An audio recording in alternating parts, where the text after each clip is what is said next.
সৌদিদের কাছে দেখেন টাকা টাকা কোনো কিছু না। এই যে দেখেন এই ব্যাগটার ভিতরে 200 রিয়ালের খাবার। তো এই ব্যাগটার ভিতরে হচ্ছে 200 রিয়ালের খাবার, যেটা বাংলাদেশি টাকায় যদি আপনি কনভার্ট করেন প্রায় 7,000 টাকা। এক বেলায় তারা 7,000 টাকার খাবার খেয়ে ফেলে। তো আজকে এদিকে রাস্তাঘাট সব বন্ধ, যার কারণে বাইক অনেক দূরে রেখে আসতে হয়েছে।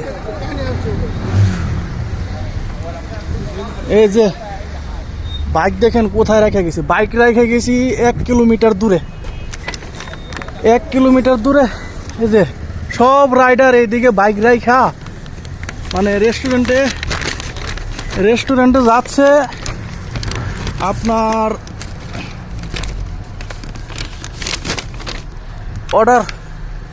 অর্ডার পিক আপ করতে রেস্টুরেন্টে যাচ্ছে, প্রায় 1 কিলোমিটার দূরে হাইটে যাওয়া লাগতেছে।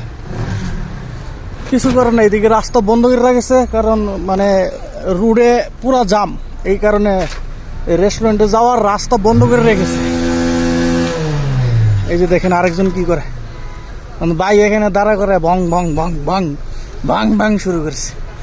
সব রাইডার এখানে বাইক রেখে যাচ্ছে, কিছু করার নাই।